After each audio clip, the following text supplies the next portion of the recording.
दर्शकों नमः शिवाय। हमारे YouTube चैनल ज्योतिष संजीवनी में आप सभी मित्रों का स्वागत है। दर्शकों,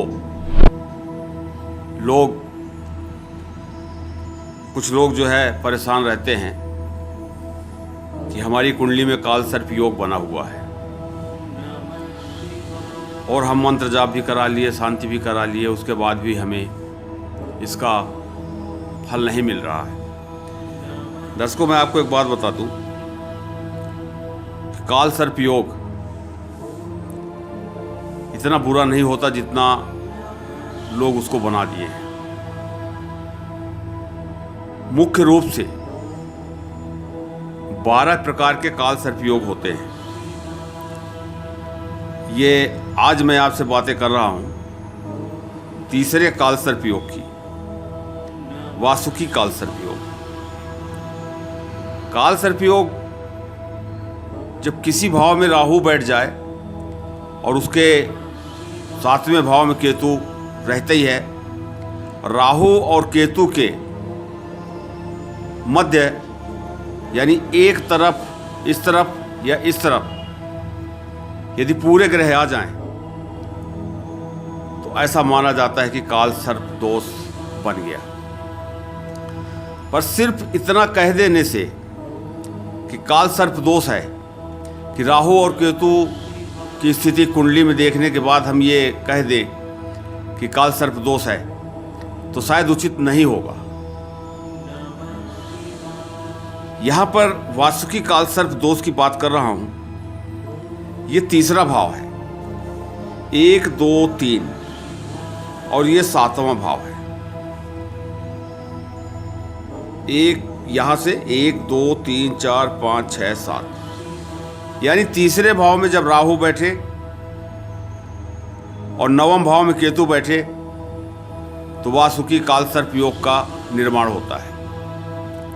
प्रश्न ये उठता है कि जन्म कुंडली में कोई भी दोष हो, किसी भी प्रकार का सैकड़ों हजारों प्रकार के दोष होते हैं, दोष हो या अशुभ योग हो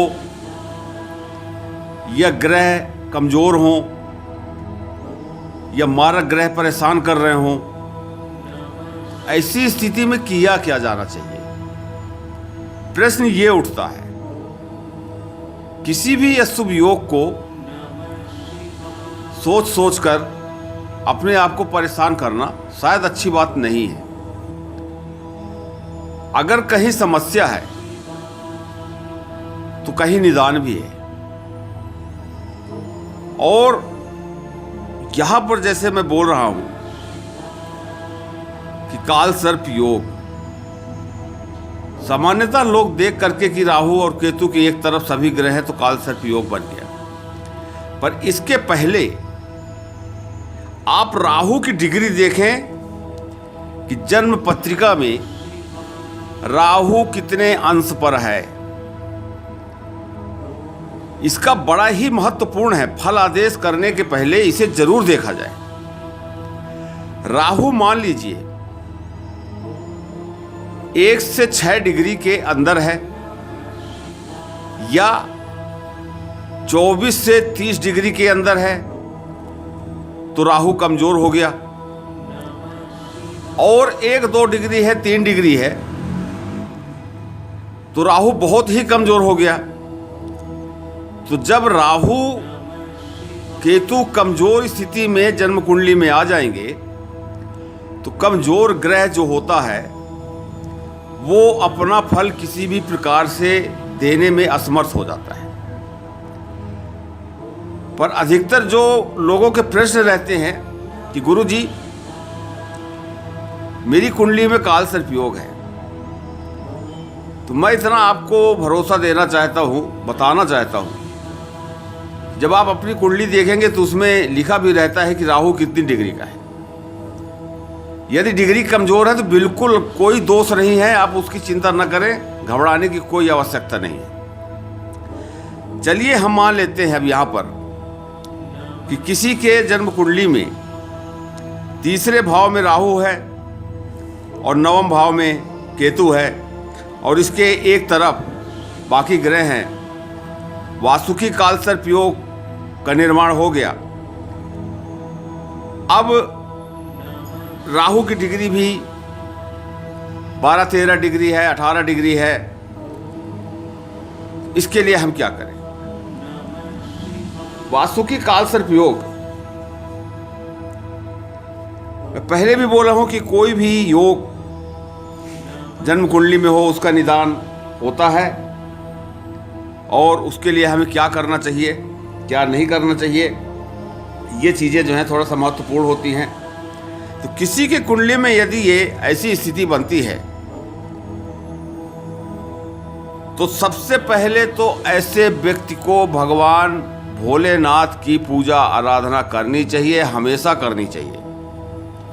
भगवान भोलेनाथ के जो मंत्र हैं, महामृत्युंजय मंत्र है, ओम नमः शिवाय है, जो भी है वो करना चाहिए, और वृद्ध जनों का सम्मान करना चाहिए। सोने का एक छल्ला, सोने की अंगूठी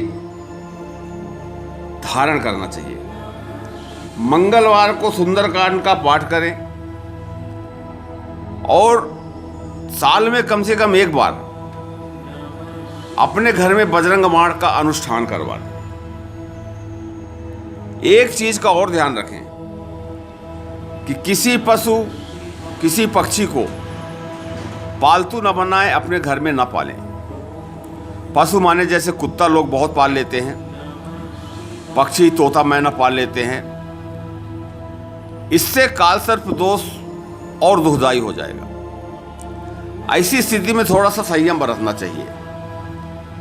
1 माला, 3 माला, 5 माला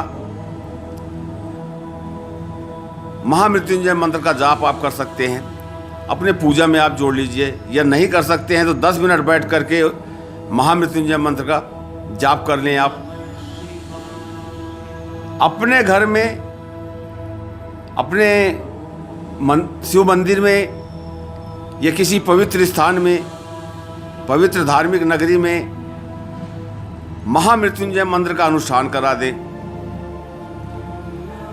ये छोटी छोटी सी जानकारी जो है इसी से अनुकूल हो जाता है, और हम परेशान रहते हैं कि हम क्या करें, हम क्या करें। जो भी काम हमारे बिगड़ते हैं काल सर्प दोष है, इसलिए बिगड़ते हैं। ऐसा नहीं है। राहु और केतु के अतिरिक्त भी 7 ग्रह और हैं, आखिर उनका भी तो कुछ प्रभाव होगा जीवन में। और ग्रहों का प्रभाव जब होता है, जब उनकी महादशा, उनकी अंतरदशा, उनकी प्रत्यंतर दशा चलती है, तब होता है। ऐसा नहीं है कि राहु की महादशा चल रही है 18 वर्ष के लिए तो 18 वर्ष लगातार राहु की से हम पीड़ित रहेंगे, ऐसा नहीं है। उसके बीच बीच में कुछ अंतरदशाएं आती हैं, कुछ प्रत्यंतर दशाएं आती हैं। तो ये स्थिति बनती है जन्म कुंडली की। अब यहां पर ये देखें कि हर ग्रहों की अपनी एक दृष्टि होती है। राहु और केतु की भी एक दृष्टि है। राहु की 3 दृष्टियां मानी गई हैं, 5वीं दृष्टि, 7वीं दृष्टि और 9वीं दृष्टि। अब राहु जिस भाव में बैठ करके काल सर्प योग बनाता है, यहां पर राहु जो है 3रे भाव में बैठा हुआ है। ये पराक्रम का भाव है, अति मेहनत का भाव है, छोटे भाई बहनों का भाव है।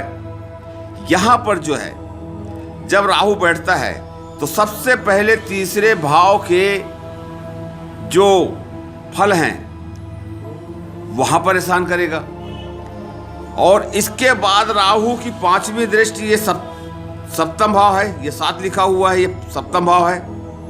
तो 5वीं दृष्टि राहु की यहां पड़ती है। ये सप्तम भाव जो है ये पति के लिए पत्नी का, पत्नी के लिए पति का, पार्टनरशिप का ये भाव है। ये भी भाव महत्वपूर्ण है। तो जब यहां दृष्टि पड़ती है तो इसको भी प्रभावित करता है। 7वीं दृष्टि भाग्य भाव, ये 9 लिखा हुआ है, ये भाग्य भाव में पड़ती है। केतु यहां पहले से बैठा है। 7वीं दृष्टि जब भाग्य भाव में पड़ती है तो भाग्य जो है बाधित होता है, बनते काम बिगड़ते हैं, अनेक प्रकार की समस्याएं आती हैं। इस त्रिकोण भाव के जो शुभ परिणाम मिलने चाहिए, जो शुभ फल मिलने चाहिए, वो जातक को नहीं मिल पाते हैं। नौवीं दृष्टि एकादश भाव। एकादश भाव जो है ये छोटी मोटी बीमारियों का भाव है, आय का भाव है। इसे शुभ भाव भी माना जाता है, लक्ष्मी भाव है। हमारे द्वारा जो धन कमाया जाता है वो इसी भाव से है। तो जब नौवीं दृष्टि राहु की यहाँ पड़ती है तो जो आय के स्रोत हैं वो बाधित होते हैं। ऐसी स्थिति में जब राहु कहीं बैठता है तो 4 भावों को प्रभावित करता है। वहां पर ये शुभ फल भी दे सकता है, अशुभ फल भी दे सकता है। अब प्रश्न ये उठता है कि हम इसके लिए क्या करें। तो मैं पहले भी आपको उपाय बता चुका हूं। छोटे छोटे उपाय रहते हैं, आप कर लें। पर सबसे पहले आपको ये पता होना चाहिए कि आपकी कुंडली में देखने मात्र से नहीं, सत्य में काल सर्पयोग बन रहा है या नहीं बन रहा है। 9 के 9 ग्रह हैं, किस हर ग्रह अपना कोई ना कोई शुभ योग अशुभ योग बनाते हैं। यहां पर भी यही स्थिति आती है। ये तीसरा भाव वासुकी काल सर्पयोग का मैंने आपके साथ ये बातें शेयर की। ये जानकारी आपको यदि अच्छी लगी हो तो आप इसे लाइक कर दें। आपका एक लाइक मेरे मनोबल को बढ़ाता है और अच्छे अच्छे वीडियो बनाने का मन होता है। शेयर कर दें कि बहुत से लोग इसी बात पर उलझे हुए हैं, वो उनकी शंका दूर हो, ये जानकारी उन तक पहुंचे। और जो मैंने उपाय बताया अगर वो उपाय करते हैं उनके जीवन में परिवर्तन आता है, खुशहाली आती है, तो आपको भी कहीं ना कहीं पुण्य होगा। और सब्सक्राइब कर लें कि जैसे सब्सक्राइब करेंगे मेरे सारे वीडियो आपके मोबाइल में आ जाएंगे और जो भी नया वीडियो मैं आपको समर्पित करूंगा वो आप तक पहुंच जाएगा। यदि आप जानना चाहते हैं, आप अपनी जन्म कुंडली या अपनों की जन्म कुंडली दिखाना चाहते हैं,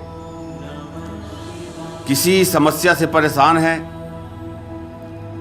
ज्योतिषी परामर्श चाहते हैं, समस्याओं से मुक्ति कैसे पाई जाए, कैसे उपाय किए जाएं, किस मंत्र का जाप करें, कौन सा रत्न धारण करें, कितने दिन करें, किसे दान करें, क्या दान करें, आदि आदि। हमारा व्हाट्सएप नंबर है, आप उसमें अपना नाम, जन्म तारीख, जन्म समय, जन्म स्थान मैसेज करें। मैं पूरा प्रयास करूंगा